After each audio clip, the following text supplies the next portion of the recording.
প্ৰাদেশিকৰণৰ ওপৰতো আমাৰ সমাজত বহুত চিন্তা চৰ্চা হৈ থাকে। অলপতে গুৱাহাটী উচ্চ ন্যায়ালয়ে প্ৰাদেশিকৰণৰ ব্যৱস্থাটোৰ ওপৰত এটা গুৰুত্বপূৰ্ণ ৰায় প্ৰদান কৰিছে।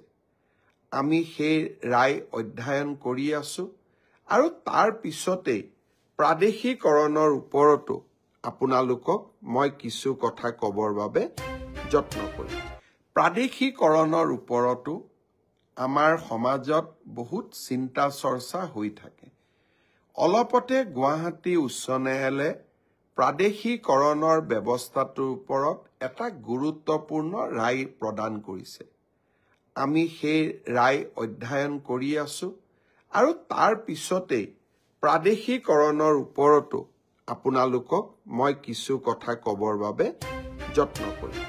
প্ৰাদেশিকৰণৰ ওপৰতো আমাৰ সমাজত বহুত চিন্তা চৰ্চা হৈ থাকে।